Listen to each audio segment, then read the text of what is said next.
Seja muito bem-vindo e bem-vinda ao podcast da BHH. As novidades da hematologia, hemoterapia e terapia celular você ouve a seguir no nosso episódio do Hemoplay Podcast.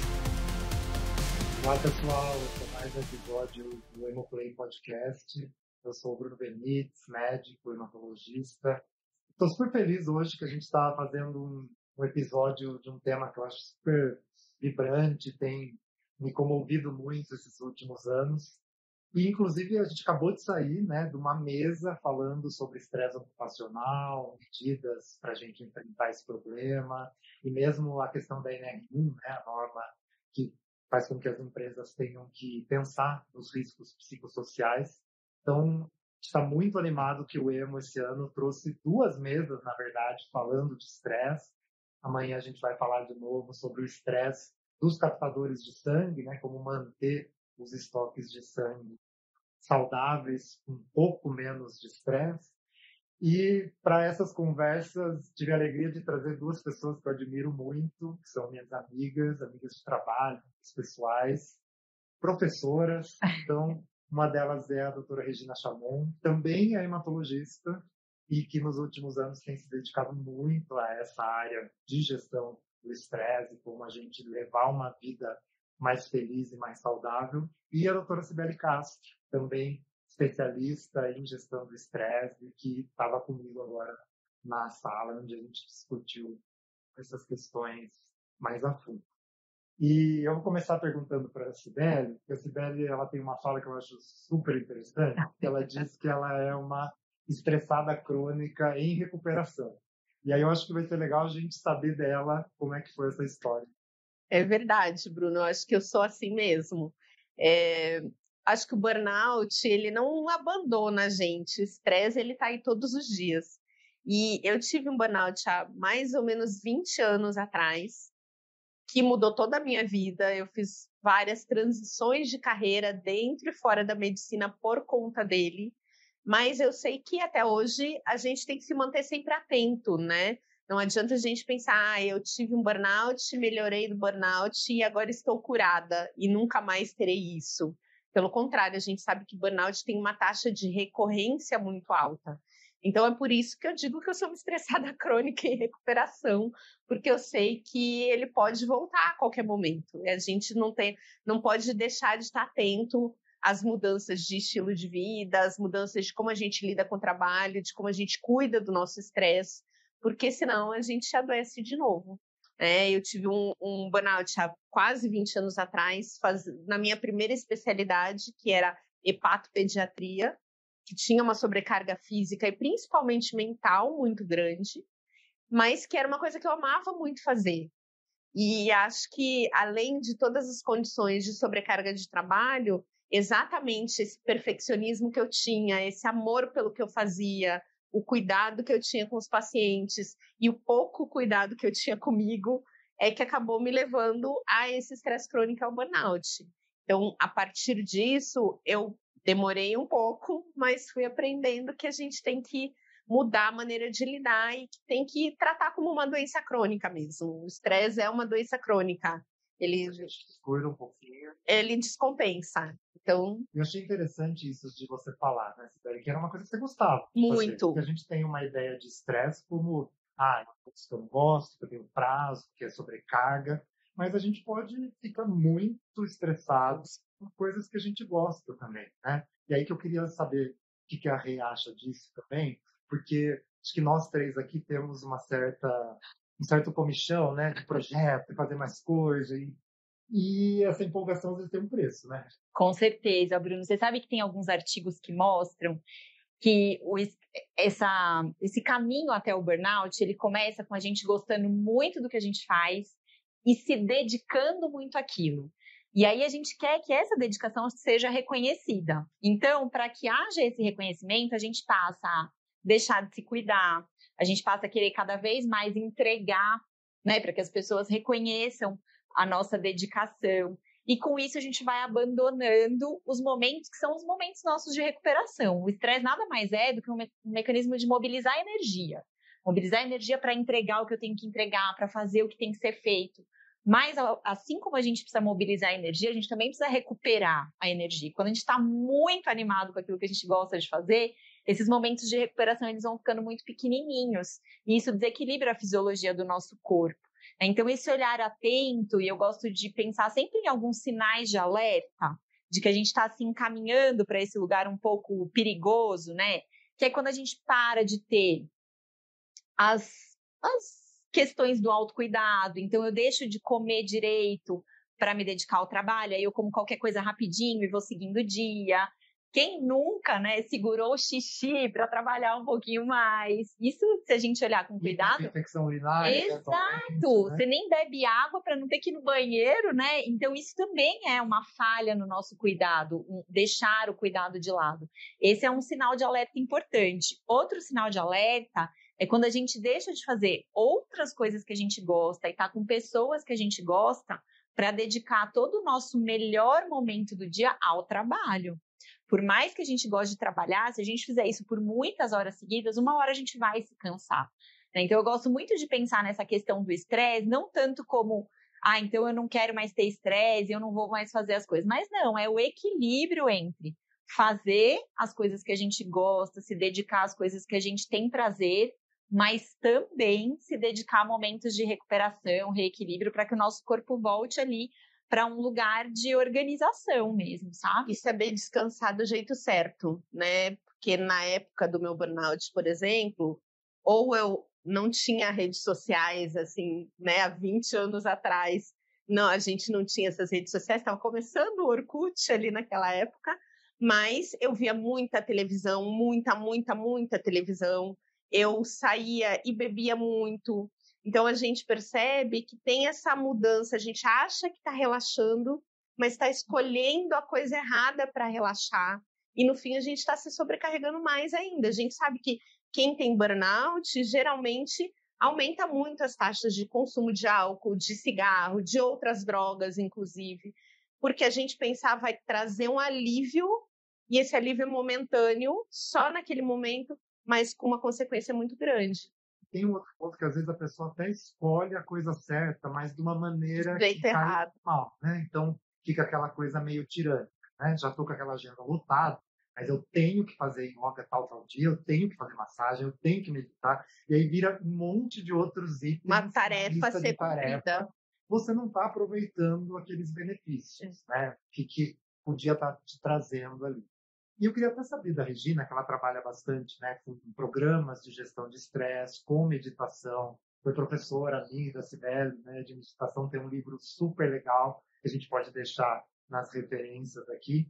E eu queria que ela falasse um pouco disso, né, como a gente colocar na nossa rotina essas medidas que são boas, mas sem descambar para ser uma agenda paralela ali que conturba mais.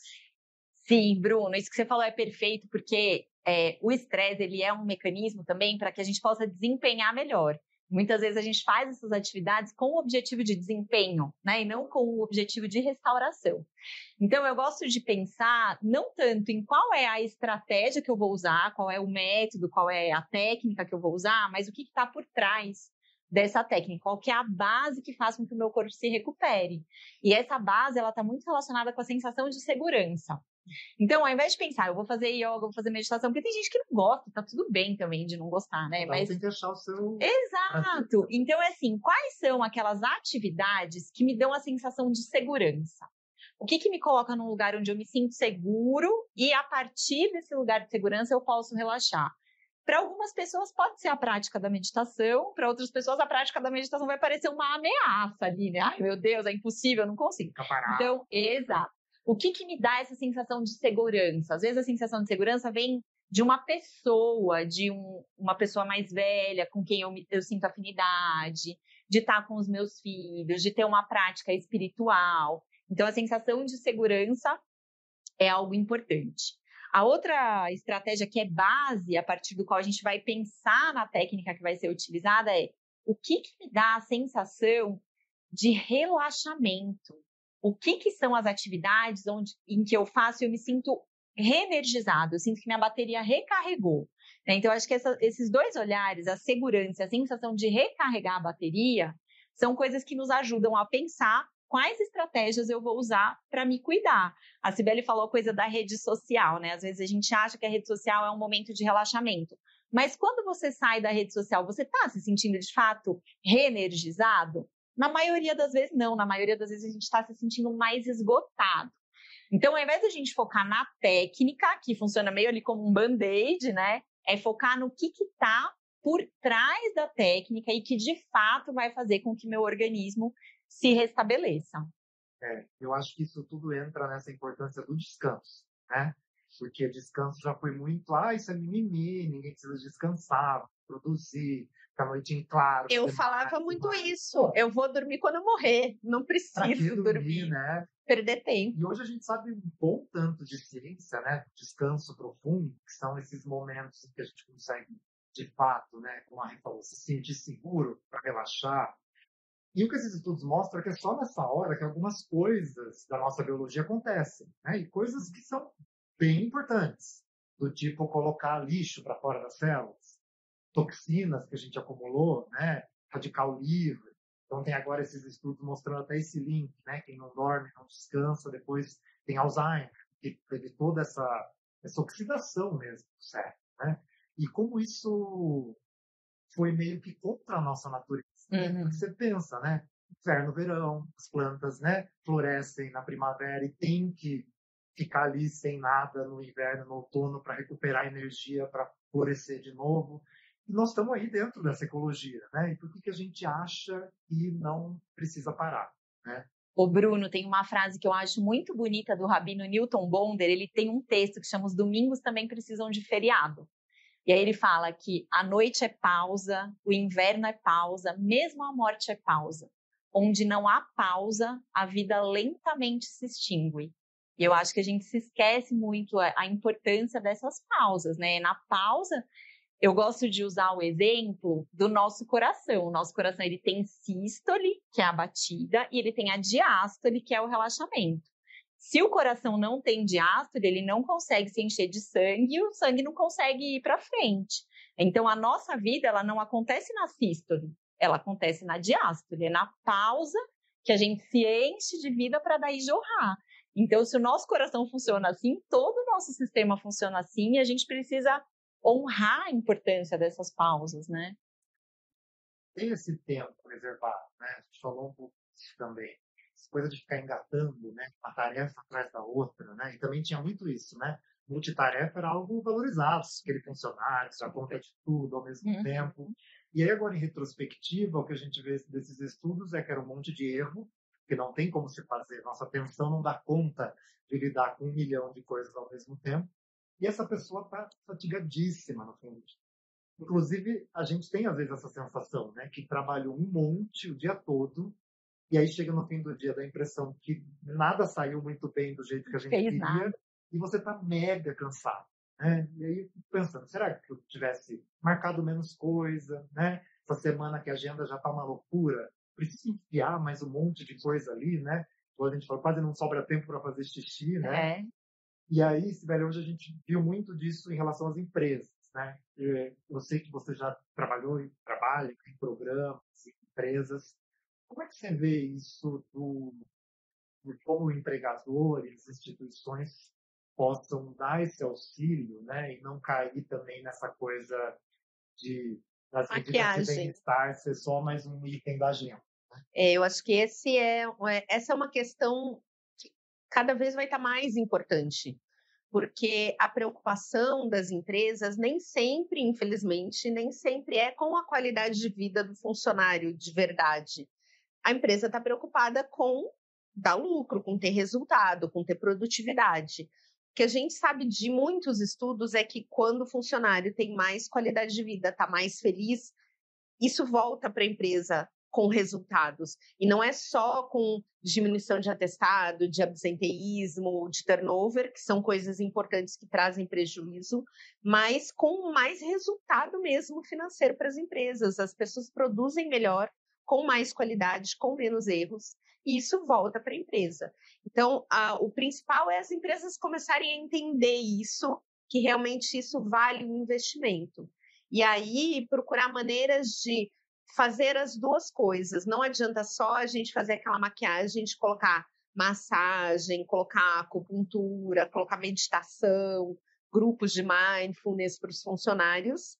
O funcionário sai ali daquele momento em que ele tem um tempo de qualidade para ele, de relaxamento, às vezes durante o trabalho, sai dali e cai no chefe tóxico de novo, cai na sobrecarga, cai nas metas impossíveis, nos prazos curtos demais. Então tem que ter essa mistura, né? Existe a necessidade, sim, tem que ter esse cuidado individual. Sem o cuidado individual, não tem resultado para as pessoas. Mas tem que ter também a preocupação com a mudança de cultura de organização. Mas essa parte individual, esses cuidados individuais, eu já fiz programas de fazer auriculoterapia, por exemplo, para os funcionários, em que além da auriculoterapia, era um tempinho que menos importante do que colocar os pontos ali na orelha e fazer um tratamento, era o tempo em que o funcionário sentia que estava sendo ouvido, em que eu estava lá para ouvir a pessoa, para entender o que está sendo difícil para você nesse momento, qual é o seu desafio, o que você está sentindo. As primeiras vezes que eu fui fazer esses programas, por exemplo, num banco grande que a gente tem aí, as pessoas não sabiam dizer como elas estavam se sentindo. Perguntava, como é que você está se sentindo hoje? Nossa, que pergunta difícil. Porque a gente não se ouve, não consegue saber o que a gente está sentindo. E a partir do momento que a gente cria esse espaço, a pessoa começa a entender o que ela mesma precisa, né? Então, é muito importante que isso aconteça nas empresas, para que a gente eduque as pessoas, para entenderem se elas estão estressadas ou não, porque a maioria nem sabe, não consegue identificar o que está trazendo esse estresse para elas ou não. E aí, a partir disso, começar a escolher as estratégias até individuais que podem ajudar melhor para uma ou para outra pessoa. Eu acho que assim, a gente pensando na saúde, estamos cuidando de pessoas. Como é que você cuida de pessoas estando nesse mal-estar todo, né? Sem conseguir raciocinar direito? E todo mundo já teve essa experiência, né? Dorme mal uma noite, no outro dia você está com o estômago embrulhado, está com dor de cabeça, está mais irritado, né? Com as situações. E a Sibeli falou um pouco dessa questão de como pode ser bom para as empresas também. E eu fico pensando, né, se esse funcionário não tem essa segurança de falar, por exemplo, de apontar os erros, né, de mostrar um processo que está indo mal, isso pode muito simples, né, repercutir ali num cuidado ruim para o paciente, uma falha ali de processo que vai repercutir de alguma forma mais negativa. Né? Então, eu acho que fica bom para todo mundo quando a gente consegue controlar isso. Né? Eu acho que essa mensagem de que o estresse não é necessariamente ruim. Né? Pelo contrário, a gente só está aqui porque os nossos ancestrais, lá de milhares de anos atrás, tiveram essa resposta de estresse, lutaram com seus leões, com seus tigres e foram tendo descendentes até chegar aqui. Né? Então, não é para ser necessariamente ruim. Né? Eu acho que um pouco é questão de dose e de saber ir para o outro lado. Né? Então, acho que a gente já está caminhando aqui para o fim do nosso podcast. Eu queria dar um espacinho aqui para refazer as últimas considerações, depois da Sibeli também. Bruno, isso que você falou do estresse não ser necessariamente ruim, eu gosto de pensar no estresse como um jeito do corpo comunicar para a gente que é algo muito importante, que é muito valoroso para a gente, tá por trás do que está acontecendo e que a gente precisa se adaptar de alguma forma, que alguma coisa precisa ser mudada. Então, quando a gente está se sentindo muito estressado, acho que a gente tem esse olhar assim, o que para mim é muito importante que não está sendo respeitado ou que está sendo ameaçado nesse momento? Porque aí a gente começa a entender isso que a Sibeli falou, a gente começa a se perceber, eu começo a entender quais são os meus valores que são significativos e como que eu vou respeitá-los. Então, acho que muito mais do que pensar no estresse como algo ruim, é pensar no estresse como uma forma de comunicação do meu corpo comigo mesma, de que algo importante está ali e de que algo precisa ser adaptado. E aí eu acho que a gente passa a ter uma relação muito mais saudável com o estresse, né? E eu acho que uma coisa que eu sempre falo também é que a gente não precisa esperar o burnout chegar para começar a olhar para isso. Porque a gente também vê muito isso, principalmente em profissional de saúde, de, eu tô sentindo dor, mas eu aguento. Eu tô dormindo mal, mas eu aguento mais um pouco. Eu vou dormir aí um final de semana, vou tirar um descansinho e vou aguentar mais um pouco. E a gente fica esperando a corda arrebentar para poder fazer alguma coisa diferente, né? E a ideia de pensar que eu sou uma estressada crônica em recuperação e estar sempre alerta, pensando aqui em equilibrar o estresse bom e o estresse ruim, é exatamente para não deixar com que o burnout aconteça. E a gente fica aguentando até não dar conta mais, até realmente ter uma consequência que às vezes é o burnout, às vezes é um outro problema de saúde, às vezes é um acidente de carro, às vezes é um divórcio, né? O estresse ele tem outras consequências e que a gente não precisa chegar nas consequências mais negativas. A gente pode olhar antes para isso e começar a mudar um pouquinho, agir de maneira diferente. Em resumo, acho que o lembrete aqui é que a gente precisa lembrar de descansar e ficar atentos quando os sinais começarem a aparecer, porque vai dar muito mais trabalho depois lidar quando a coisa já descambou, né? É isso. Muito legal que a BHH está proporcionando esse espaço da gente falar sobre isso, que é importante para todo mundo, não importa onde trabalha, com o que trabalha, todos nós temos esse risco, né? E precisamos ficar atentos. Obrigado, Rê. Obrigado, Sibeli. Obrigada, Bruno. Com acesso a muita informação sobre as especialidades e diversos temas pertinentes na voz de quem entende.